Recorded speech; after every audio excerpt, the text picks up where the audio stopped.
প্রেম আর ভালোবাসার অ্যাকশন। আল্লাহু আকবার বলেন। সামান্য টুকরার প্রেমের আর ভালোবাসার অ্যাকশন যদি এত হয়, তো আল্লাহর ভালোবাসার অ্যাকশন কত? সুবহানাল্লাহ বলেন।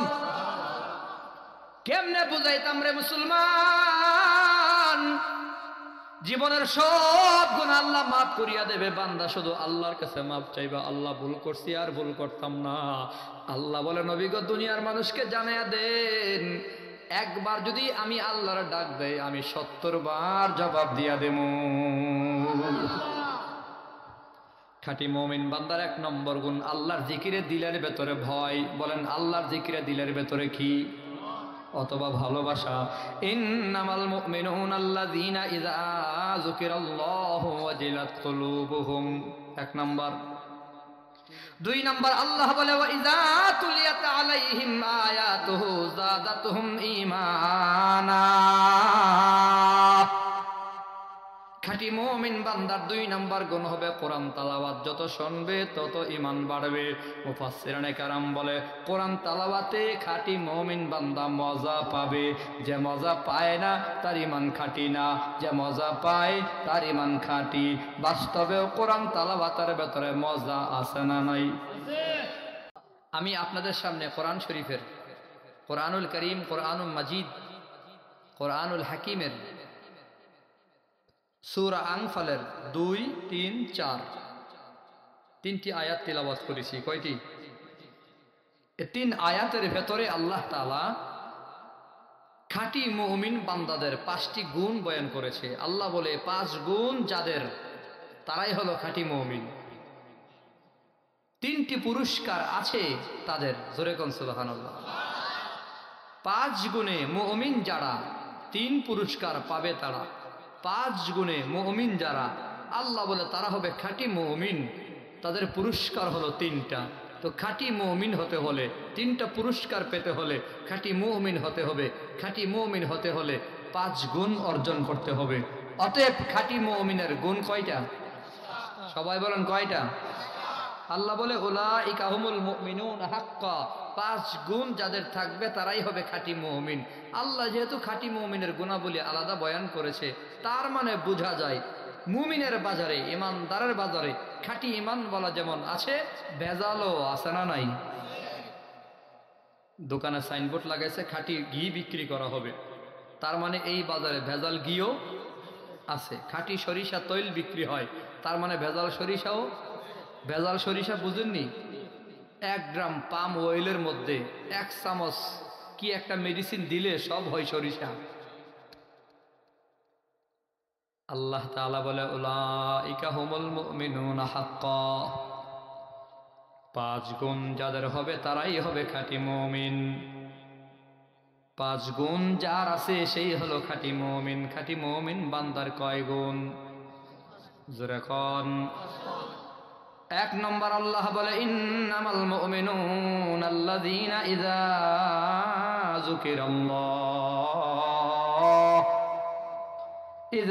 যুকিরাল্লাহু ওয়াজিলাত কুলুবুহুম।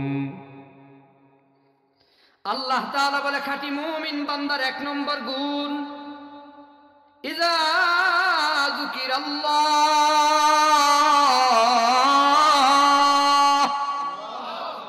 আরো জোরে বলেন আল্লাহু আকবার।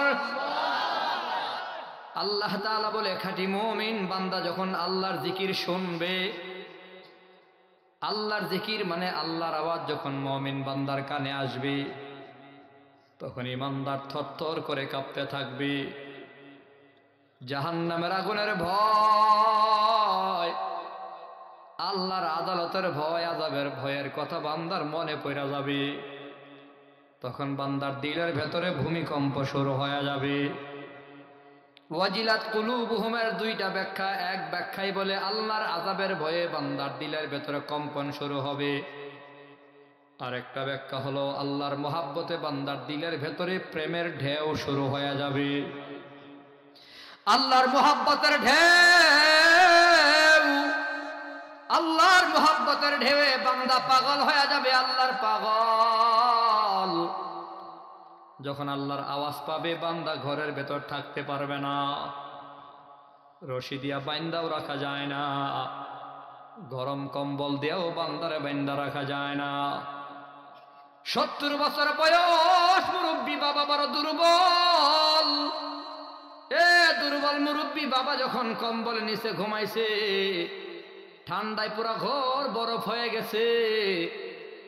রাত তখন 4টা, 4:30, 5টায় মসজিদে মুয়াজ্জিন ডাক দিছে, আল্লাহু আকবার।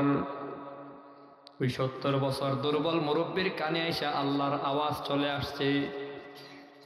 ওই দুর্বল মুরব্বী লাথি মায়েরা কম্বল ফালাইয়া, লেপ তোষক ফালাইয়া, ঠান্ডা পানি দিয়া ওযু করে থরথর কাঁপে আর আল্লাহর ঘরের দিকে দৌড়ায়। ফজরের নামাজ আদায় করার জন্য মুরব্বী এত পাগল। মুসলমান, আল্লাহ তাআলা বলে এটা হলো খাঁটি মুমিন বান্দার পরিচয়। খাঁটি মুমিন যখন আল্লাহর আওয়াজ পাবে, আল্লাহর মোহাব্বতে ওয়াজিলাত কুলুবুহুম, তার দিলটা পাগল হয়ে যাবে। ওয়াজিলাত কুলুবুহুমের আরেক ব্যাখ্যা হলো আল্লাহর আওয়াজ কানে আসবে তো বান্দার ভয় চলে আসবে। ভয়, জাহান্নামের আগুনের ভয়, আল্লাহর আদালতের ভয়, আল্লাহর মোহাব্বত ছুটে যায় নাকি এ ভয়, ছেঁকা খাওয়ার ভয়, আল্লাহ নিঃসাকা দিয়া দেয়, আল্লাহর সাথে নিয়ে আবার দ্বন্দ্ব তৈরি হয়। বান্দার দিলের ভেতরে ভয়ে বান্দার দিলে থরথর করে কম্পন শুরু হয়ে যাবে। যার দিলের ভেতরে আল্লাহর ভয়ে থরথর করে কম্পন হবে, ওই বান্দাই হলো খাঁটি মুমিন। জোরে বলেন সুবহানাল্লাহ। ওই যে বনি ইসরাইলের যুবকের খবর নিয়ে দেখো, যুবকের নাম হলো কিফিল। জোরে বলেন কি নাম? কর অস্বীকার কি, ফর অস্বীকার, ফিল কিফিল, কাফ ফালাম। কিফিলের প্রতিবেশী একজন মহিলার স্বামী মারা গেল। বিধবা মহিলা সন্তানগুলো নিয়ে বড় অসহায়। ঘরের ভেতরে সন্তানদের খাবার বলতে কিছুই নাই। সন্তানদের খাবারের যোগান দেওয়ার জন্য কিফিলের বাড়িতে হাজির হয়ে বলে, ভাই দে আমারে কিছু সাহায্য কর, আমি আমার সন্তানগুলারে খাওয়ামু। কিফিল বলে, আমি তোরে সাহায্য করবো, কিন্তু আমার একটা শর্ত আছে। বহুদিন যাবত তোরে নিয়ে আমার মনের ভেতরে লালসা, তুই আমার মনের চাহাত মেটাতে হবে। জোরে কর নাউজুবিল্লাহ। মহিলা বলে, না না, এত বড় অন্যায় করা সম্ভব হবে না রে কিফিল, এত বড় অন্যায় করা সম্ভব হবে না। কিফিলের বাড়ির থেকে মহিলা বের হয়ে নিজের ঘরের ভেতর চলে গেল। ঘরের ভেতরে গিয়া দেখে সন্তানগুলো ক্ষুধার যন্ত্রণায় মাটিতে গড়াগড়ি করে। হায়, আমার সন্তানগুলোরে বাঁচানো বড় দায়। দুনিয়ার মা সন্তানদের কষ্ট সহ্য করতে পারে না। কোন মা তার সন্তানের কষ্ট সহ্য করতে পারে না রে বাবা। সন্তান খায় না, মাও খায় না, সন্তান ঘুমায় না, মাও ঘুমায় না। নিজের চোখে দেখি রাত 2টা 3টা নাই, সন্তান যখন চিৎকার দেয়, আমার খবর নাই, বিবি ঘুম থেকে দাঁড়াইয়া গেল, বইসা গেল। সন্তান প্রস্রাবে পড়ে আসেনি, মায়ের টেনশনে ঘুম হয় না। সন্তানগুলো না খায় মারা যাবে, মায়ের তো সহ্য হয় না। ওই মহিলা কিফিলের বাড়িতে হাজির হয়ে কয়, কিফিল রে, আমার সন্তানগুলোরে বাঁচানোর জন্য কিছু সাহায্য কর। কিফিল বলে, আমার চাহিদা তোমার কি মনে আছে? তুমি আমার চাহাত মিটাবা, আমি তোমার চাহিদাও মিটাইয়া দেবো 500 দিরহাম। সন্তানের মায়ায় মহিলা রাজি হয়ে গেল, উলঙ্গ হয়ে গেল। কিফিল মহিলার গায়ে হাত দেবে, এমন সময় তাকায় দেখে মহিলার শরীরের মধ্যে থরথর করে ভূমিকম্পের মতো কম্পন, পশমের ঘোড়ায় ঘোড়ায় ঘামের পানি বের হয়, 2 চোখ থেকে টপ টপ করে পানি ছেড়ে কান্দে। কিফিল জিজ্ঞাসা করে, বোন, আমারে আল্লাহ তো ধন দিল, আমি ধনী মানুষ, তুই এমন ভাবে কাঁপিস কেন, কান্দিস কেন, আমার কাছে বল। মহিলা বলে, কিফিল রে, সন্তানদের বাঁচাবার জন্য, গুনাহ করার জন্য রাজি হয়ে গেলাম, কিন্তু আমার দিলের ভেতরে আল্লাহর আযাবের ভয়। আরে কিফিল, আমি আমার সন্তানগুলোকে বাঁচাবার জন্য তোর কাছে সাহায্য চাইছি, তোর প্রস্তাবে রাজি হয়ে গেছি, কিন্তু আমি যে গুনাহ করবো, আমার আল্লাহর আযাবের ভয়, আদালতের ভয়, জাহান্নামের আগুনের ভয়। জাহান্নামের আগুন সহ্য করবার ক্ষমতা আমার নাই। আমি জাহান্নামের আগুনের ভয়ে থরথর করে কাঁপি। টিফিল কয়, বোনরে তুই গরিব হয়েও আল্লাহর আযাব ভুলস নাই, আর আমি ধনী মানুষ, আমি আমার আল্লাহরে ভুইলা গেলাম। যা যা গুনাহ করা লাগবে না, 500 দিরহাম দিয়া দিলাম সন্তানগুলোরে খাওয়া, আর আমার জন্য দোয়া করিস। মহিলারা 500 দিরহাম দিয়া বিদায় কইরা দরজা লাগাইয়া সাজদায় পড়ে কিফিল কান্দার আল্লাহরে বলে, আয় আল্লাহ, শয়তান আমারে ধোঁকা দিয়া দিয়া গুনাহ করাইছে রে আল্লাহ, নফসের ধোঁকায় গুনাহ করেছি আল্লাহ। কিফিল আল্লাহর বলে, মালিক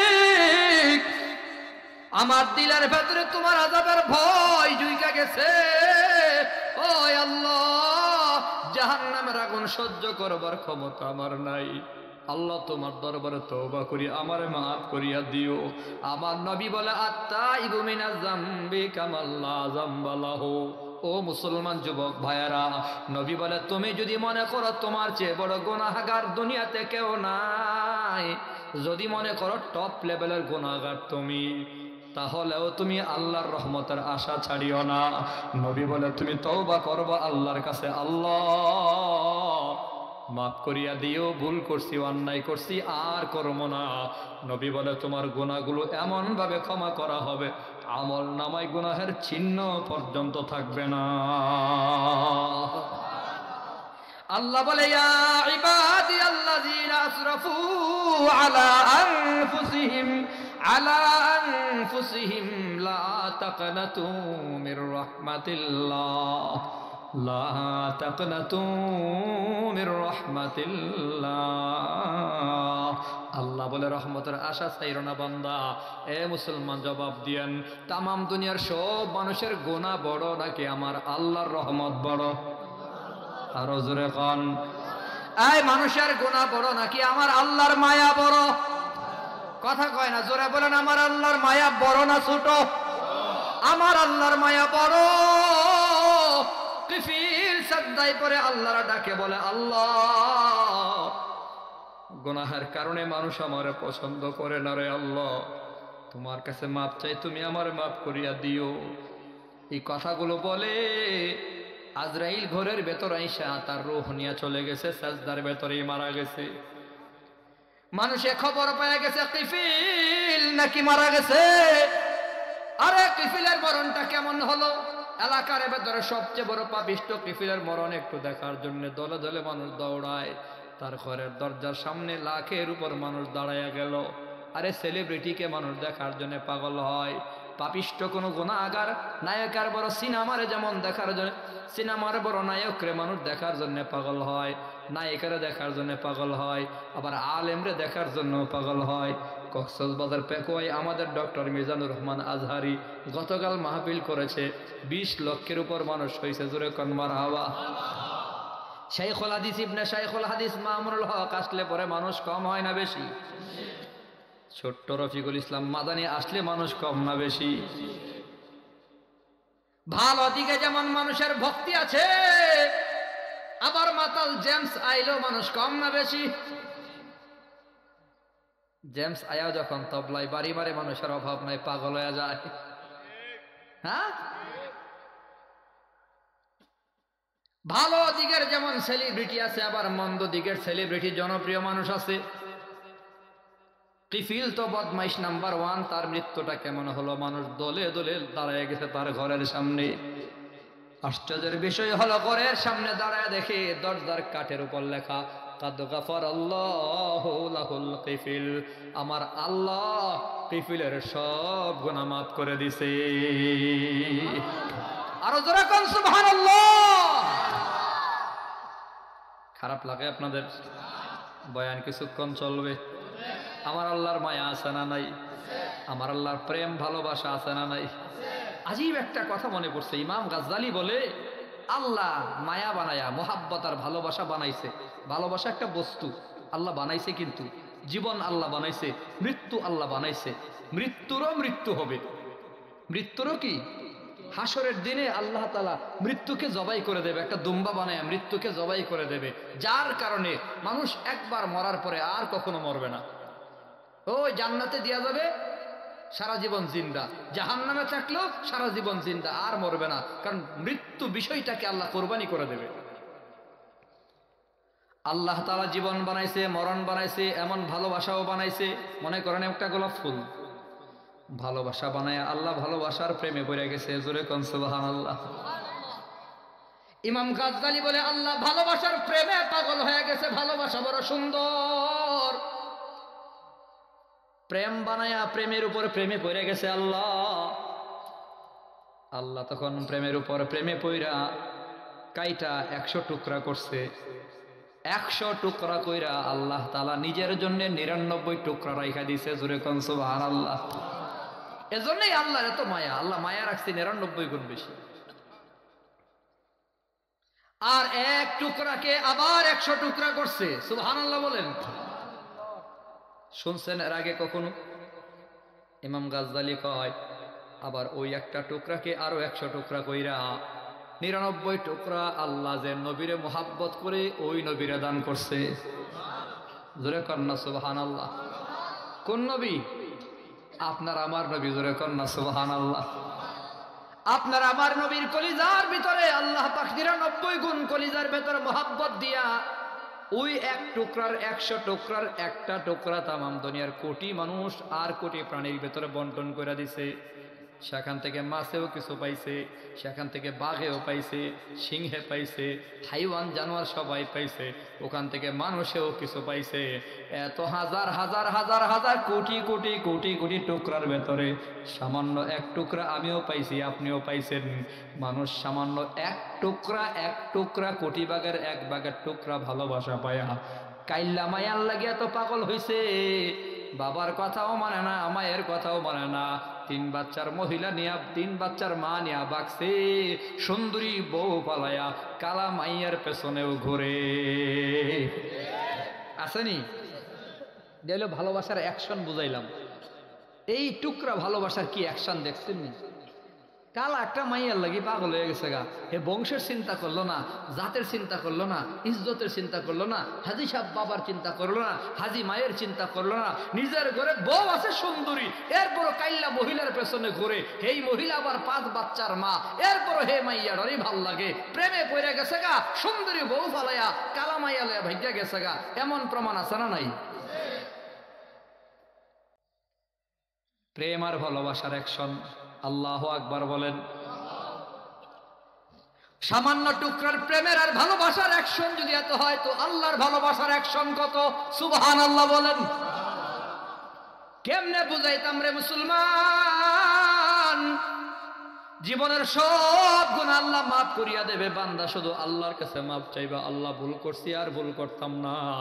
আল্লাহ বলে নবী গো দুনিয়ার মানুষকে জানাইয়া দেন, একবার যদি আমি আল্লাহর ডাক দেই আমি 70 বার জবাব দিয়া দেব। খাঁটি মুমিন বান্দার 1 নম্বর গুণ আল্লাহর জিকিরে দিলের ভেতরে ভয়। বলেন আল্লাহর জিকিরে দিলের ভেতরে কি? অথবা ভালোবাসা। ইন্নামাল মুমিনুনা আল্লাযীনা ইযা যুকিরাল্লাহু ওয়াজিলাত কুলুবুহুম। 1 নম্বর। 2 নম্বর আল্লাহ বলে ওয়া ইযা তুলিয়াত আলাইহিম আয়াতুহু যাদাতুহুম ঈমানা। খাঁটি মুমিন বান্দার 2 নম্বর গুণ হবে কোরআন তেলাওয়াত যত শুনবে তত ঈমান বাড়বে। মুফাসসিরিনে কেরাম বলে কোরআন তেলাওয়াতে খাঁটি মুমিন বান্দা মজা পাবে। যে মজা পায় না তার ঈমান খাঁটি না, যে মজা পায় তার ঈমান খাঁটি। বাস্তবেও কোরআন তেলাওয়াতের ভেতরে মজা আছে না নাই? হ্যাঁ, কোরআন তেলাওয়াতে মজা নাই? প্রেমিকার কথার ভেতরে তো মজা। সারা রাত কাটায় দিছে, ঘন্টার পর ঘন্টা কথা বলে, কথার মজা শেষ হয় না। দুনিয়ার মানুষের কথার ভেতরে যদি এত মজা হয়, তো কোরআনের ভেতরে মজা পাবে না কেন রে বান্দা?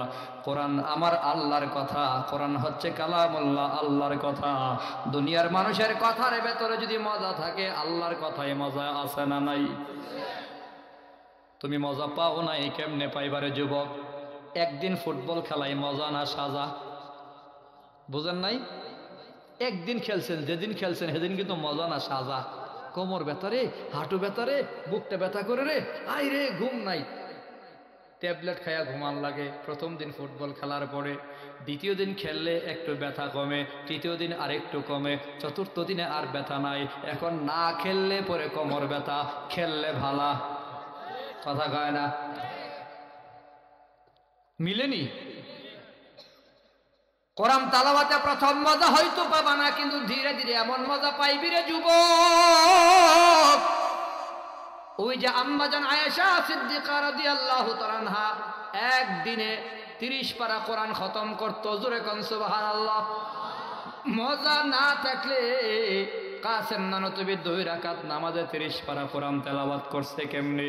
মজা যদি না থাকে, আমাদের ইমাম আবু হানিফা রমজান মাসে একদিনে 2 বার কোরআন খতম করতো। জোরে কোন সুবহানাল্লাহ।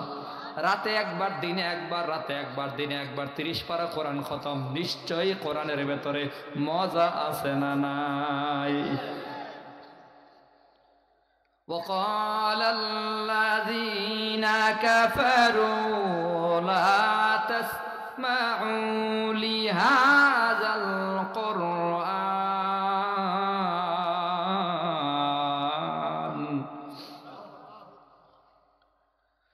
وقال الذين كفروا لا تسمعوا لهذا القرآن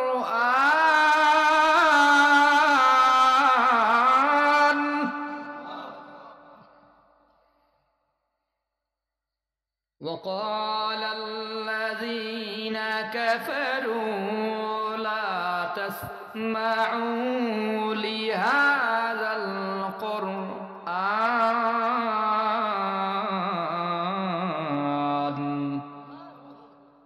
কারি সাহেবদের কোরআন তালাওয়াতে মজা আছে না নাই? আরো জোরে কোন।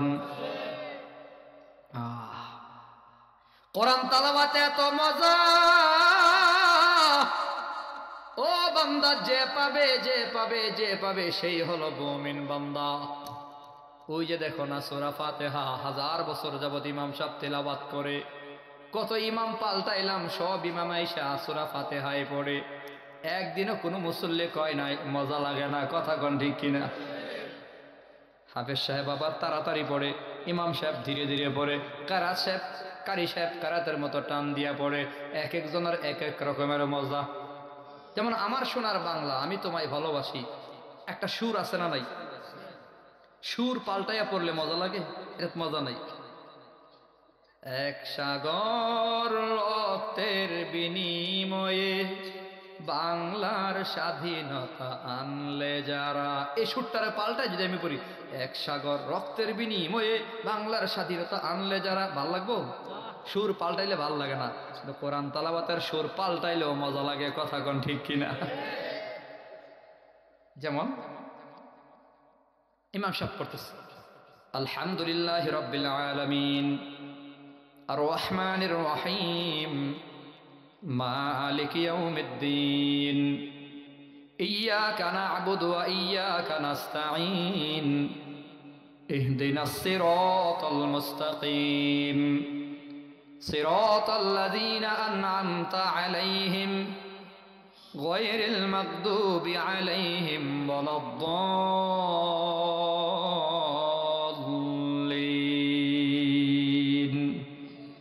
ধীরে ধীরে পড়ছে, ঠিক না? ভাঙ্গা ভাঙ্গা পড়ছে। 7 আয়াত 7 ভাগে পড়ছে। 12 বছরের হাফেজ সাহেব সামনে গিয়া দ্রুত গতিতে পড়ছে। মনে করেন যে একেবারে এনা এক্সপ্রেস, লন্ডন এক্সপ্রেস, কি গতি, ঠিক না?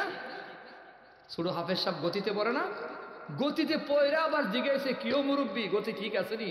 ওই কোমরে বড় ব্যথা, মাজায় বড় ব্যথা, গতি থাকলে আরো বাড়া। এই যে টান দিছে আলহামদুলিল্লাহি রাব্বিল আলামিন আর রহমানির রহিম মালিকি ইয়াউমিদ্দিন ইয়্যাকা না'বুদু ওয়া ইয়্যাকা নাস্তাঈন ইহদিনাস সিরাতাল মুস্তাকিম সিরাতাল্লাযীনা আন'আমতা আলাইহিম গায়রিল মাগদুবি আলাইহিম ওয়ালাদ-দাল্লিন। এই যে একটাই সূরা, ধীরে ধীরে পড়লেও মজা, তাড়াতাড়ি পড়লেও, কিন্তু গানের ভেতরে সুর পাল্টাইলেই বেমজা। কথা ঠিক নেই? কোরআনের ভেতরে বিভিন্ন রকমের মজা আছে না নাই? وقال الذين كفروا لا تسمعوا لهذا القرآن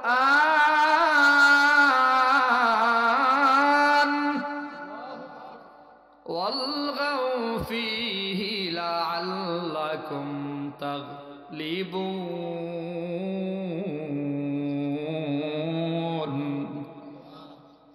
এক এক স্টাইলে এক এক রকমের মজা আছে না নাই? আল্লাহ বলে খাঁটি মুমিন বান্দার 1 নম্বর গুণ আল্লাহর জিকিরে দিলের ভেতরে থরথর করে কম্পন। 2 নম্বর গুণ আল্লাহর কোরআন তেলাওয়াতে মজা। আরে মিয়া, এই যুগেও অনেক মুসলমান আছে মাহফিল পছন্দ করে না, ওয়াজ মাহফিল পছন্দ করে না। গত 16 বছর মাহফিল বাধা দেওয়ার জন্য কত রকমের ষড়যন্ত্র। অমুক হুজুর দেশে থাকতে পারবে না, আজহারি বাংলাদেশে থাকার জায়গা নাই, মামুনুল হক বয়ান করতে পারবে না, অমুক হুজুরে আনতে পারবে না, বয়ানে এই কথা সেই কথা বলতে পারবো না, বইলা বইলা মাহফিলে বাধা দিত। মাহফিল পছন্দ করত না, তাফসির পছন্দ করত না, ওয়াজ মাহফিল পছন্দ করত না। তাদের কাছে কোরআনের বয়ান ভাল লাগে না, ভাল লাগে না, ভাল লাগে না। আর এ কোরআনের বয়ান ভাল লাগে না বলেই হয়তো আল্লাহ চাইছে বাংলাদেশে কোরআন যখন ভাল লাগে না, আমরা তো ভালা না, ভালা লইয়া থাকো। তোমার যখন নরেন্দ্র মোদিরে ভাল লাগে, এবার তুমি সেখানেই থাকো। পোলা পাইনে কয় মোদির বউ নাই, হাসিনারও জামাই নাই। ঠিক নেই?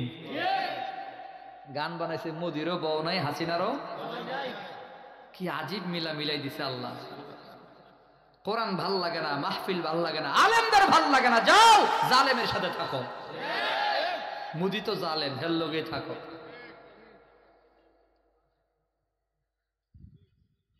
কোরআন যার কাছে ভাল লাগে না তার উপরে গজব, কারণ কোরআনের দ্বারাই রহমত নাজিল হয়। জোরে কোন সুবহানাল্লাহ। কোরআন সামনে নিয়ে যদি কথা বলি, কোরআনের ব্যাপারে অনেক কথা বলা লাগবে। 5টা গুণ আমার বলতে হবে। আল্লাহ তাআলা বলে 3 নম্বর খাঁটি মুমিনের গুণ হলো ওয়া আলা রাব্বিহিম ইয়াতাওয়াক্কালুন। খাঁটি ঈমানদার সব ব্যাপারে সর্ববিষয়ে ভরসা করবে একমাত্র কার উপর? একটু জোরে বলেন কার? ইজ্জতের মালিক কে? আজ এখন সম্মানের মালিক কে? সন্তান দেওয়ার মালিক কে? ল্যাংটা পীরের ক্ষমতা আছে? কেল্লাসার ক্ষমতা আছে?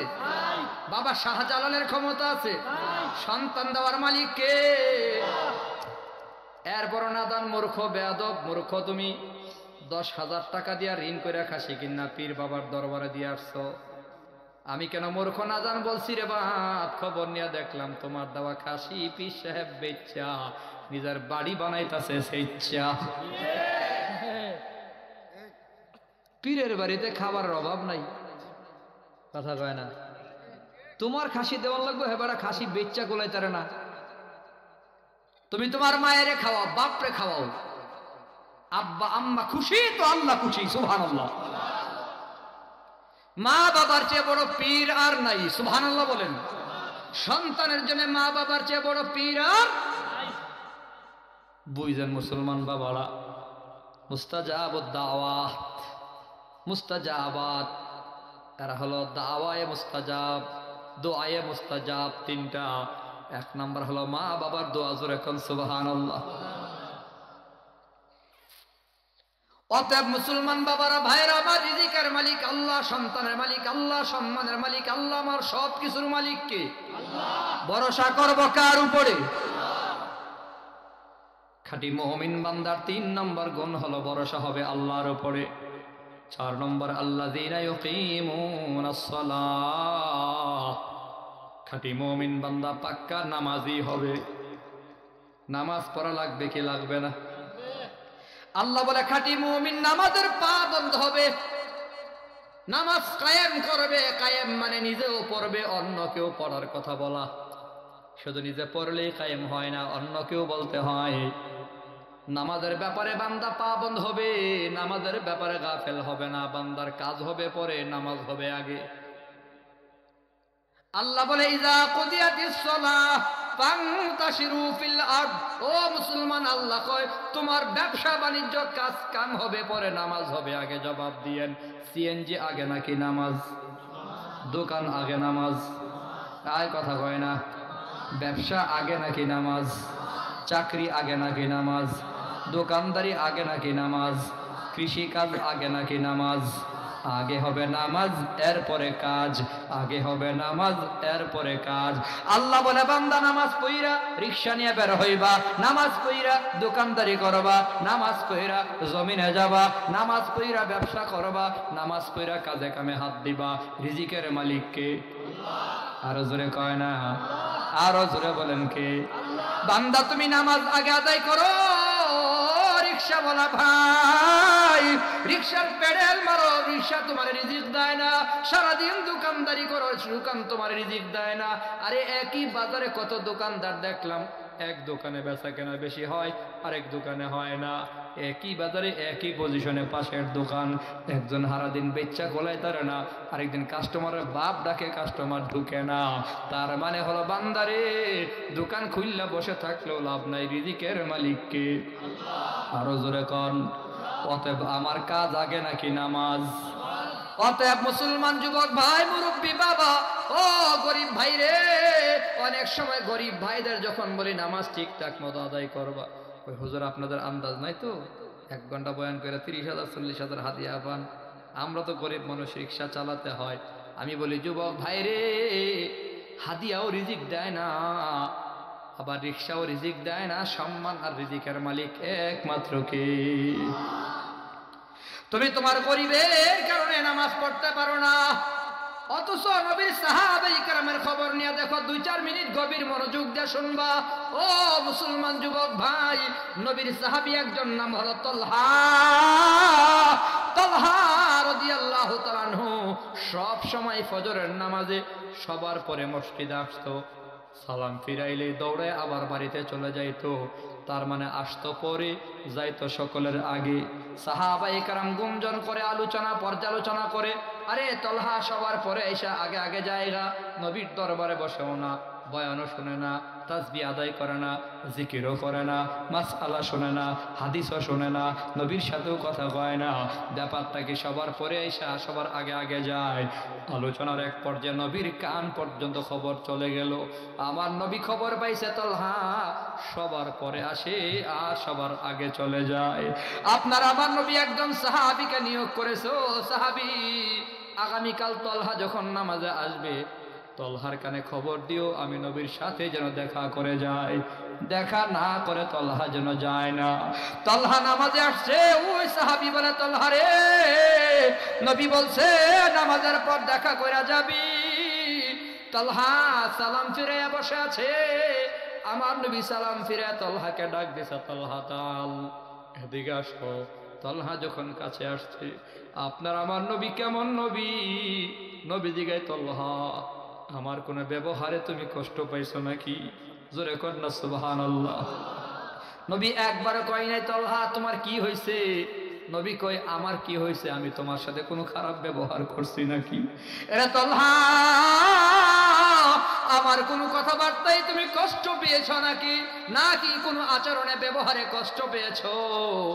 আমার ব্যাপারে তোমার কোনো অভিযোগ আছে নাকি? তালহা চোখের পানি ছেড়ে কান্দে বলে, ওয়াল্লাযী বিয়াদিহি নাফসি বিয়াদিহি নাফসি, ওয়াল্লাযী বিয়াদিহি নাফসি, আল্লাহর কসম যার হাতে আমার জান ও মাল, ও নবী আপনি আমারে কষ্ট দেন নাই, আপনার কোনো কথায় আমার মনে কষ্ট নাই, আপনার কোনো ব্যবহারে কোনো কষ্ট নাই। এরপরে নবী বলে, তালহা তাহলে জানবার চাই আমার উপরে তোমার যদি কোনো কষ্ট না থাকে, তুমি সবার পরে আইসা সবার আগে চলে যাও।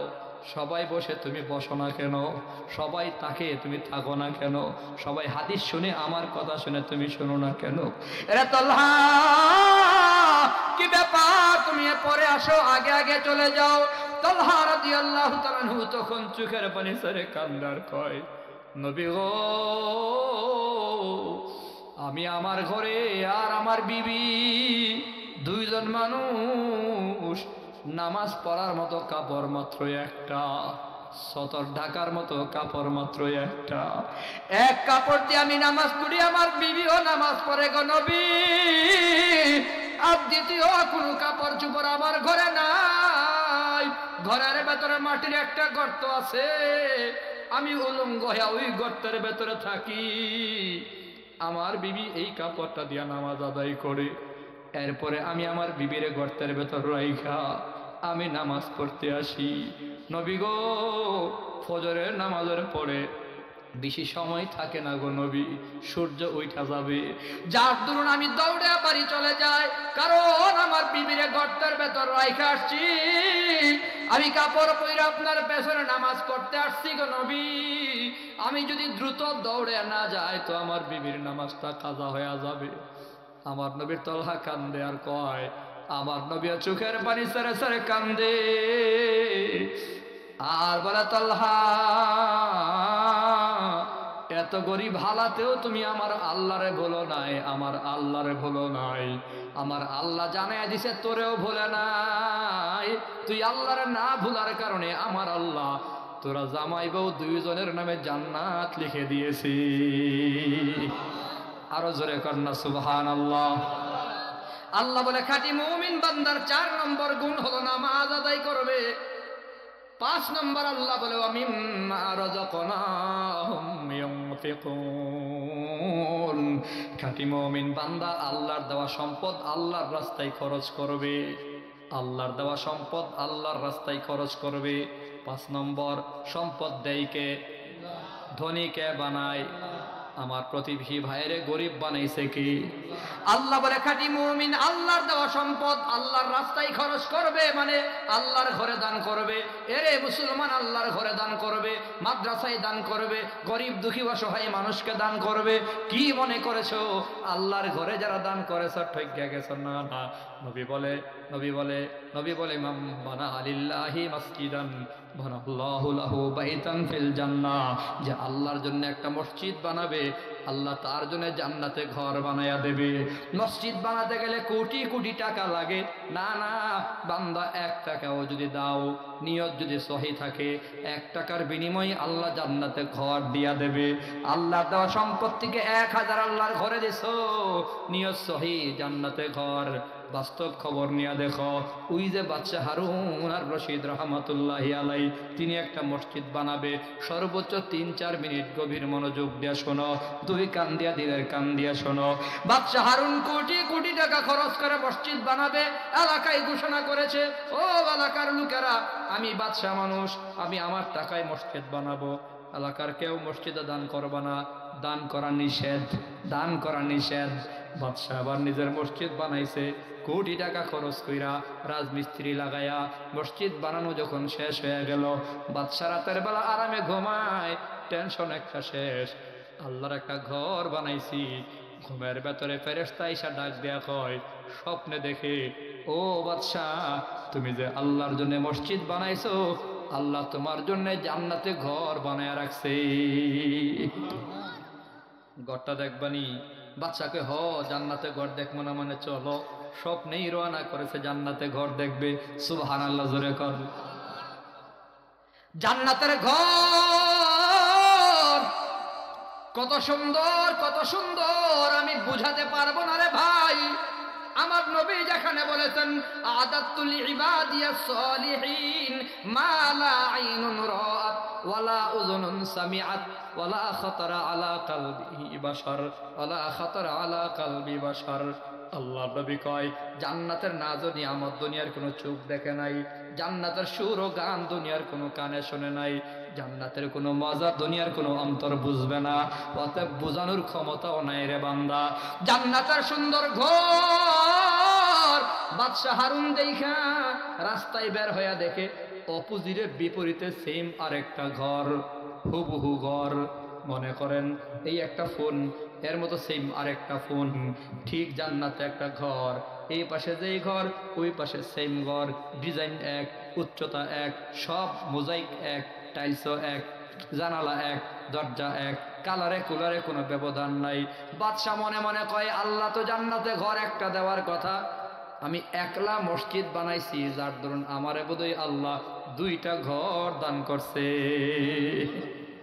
কয়টা? বাদশা মনে মনে কয়, আরে আমার 2টা ঘর দিছে রে মনে হয় রে, এইটা তো দেখছি, এটা তো আর দেখছি না, যাই ভিতরে যাই। ভিতরে যাই তো লইছে, ফেরেশতা কই দাঁড়ান বাদশা, এই ঘর আপনার না। কই কার? কই মসজিদ যে বানাইছে। ফেরেশতা করে মসজিদ তো আমিই বানাইছি। কয় না, আপনি টাকা দিছেন, বানাইছে রাজমিস্ত্রি। সুবহানাল্লাহ কর না। এর ভেতরে বাদশার ঘুম ভাঙা গেছে, আর ফেরেশতা কয়ে দিছে রাজমিস্ত্রি আহমদ মুসার নামে জান্নাতে ঘর। বাদশা ঘুম ভাঙার পর মনে মনে ভাবে, আহমদ মুসা প্রত্যেকদিন আমার থেকে বেতন নিছে, আমার টাকায় আমার মসজিদ বানাইছে, বেতন নিছে ঠিক মতো, এরপরও জান্নাতে ঘর পাইলো কেমনে? সুবহানাল্লাহ কর না। বেতন নিছে ঠিকঠাক মতো, ইমাম সাহেব বেতন নিয়েও জান্নাতে ঘর পাইছে, আমি বেতন দিয়েও অনেক সময় জান্নাতে ঘর পাই না। কেন রে মুসলমান, কেন? শোনো, আহমদ মুসার নামে ওই জান্নাতে ঘর। বাদশার মাথাটা মোটামুটি হ্যাং হয়ে গেছে গা। আরে আমার নামে জান্নাতে যে ঘর, যেমন ঘর দেখতে যেমন হুবহু একটা ঘর রাজমিস্ত্রির নামেও, তার মানে রাজমিস্ত্রির দাম আমার চেয়ে কম না, রমনার ভাই সম না, আমার চেয়েও কম না। দুনিয়াতে আমি বাদশাহ, কিন্তু পরকালে আমিও জান্নাতে ঘরের মালিক, রাজমিস্ত্রিও জান্নাতের ঘরের মালিক। জোরে কোন সুবহানাল্লাহ। আহমদ মুসার বাড়িতে হাজির হয়ে গেছে গা বাদশা। আহমদ মুসা! আহমদ মুসা ঘর থেকে বের হয়ে দেখে বাদশা দাঁড়ানো, কাঁপতেছে। ও বাদশা নামদার, আপনি আমার বাড়িতে কেন? বাদশা বলে, আহমদ মুসা রে, ভয় পাওয়ার কোনো কারণ নাই, কাছে আয়। বাদশা কাছে নিয়া আঞ্জা করে বুকের সাথে জড়ায়া কপালে চুমু খায়া কয়, আল্লাহ তোর জন্যও জান্নাতে ঘর বানায়া রাখছে। জোরে কম সুবহানাল্লাহ। বাদশা বলে, আহমদ মুসা, তুই আমার মসজিদের রাজমিস্ত্রির কাজ কইরা বেতন নিয়াও তুই জান্নাতে ঘর পায়া গেলি কেমনে ক? আহমদ মুসা বলে, বাদশা গো, আপনার মসজিদের দান করা নিষেধ ছিল, যার দরুন আমরা দান করবার পারি নাই।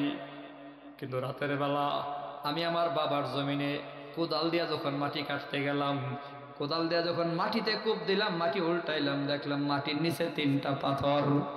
আমার বাবার জমিনে 3টা পাথর আমি হাতে নিয়ে দেখলাম, এই পাথরগুলো সেম আপনার পাথরের মতো। আপনি বিদেশ থেকে যে পাথর কিনে আনছেন মসজিদ বানাবেন, এই মসজিদের পাথরের মতো আমার জমিনের পাথরগুলা। আমি মনে মনে ভাবলাম, চাঁদ একটা পায়া গেছি। রাত্র গভীর, তাহাজ্জুদের টাইম হবে প্রায়, রাতের গভীরে 3টা পাথর নিয়ে আপনার মসজিদের সামনে এসা পাথরের টালে ফালাইয়া দিলাম। আর আল্লাহর ডাক দেয়া কইলাম, আল্লাহ আমি বড় গরিব, এত বড় বাদশার মতো মসজিদ বানাবার যোগ্যতা ক্ষমতা আমার নাই। আল্লাহ রে, 3টা পাথর ছিল, দান করে দিলাম, তুমি কবুল কইরা নিও।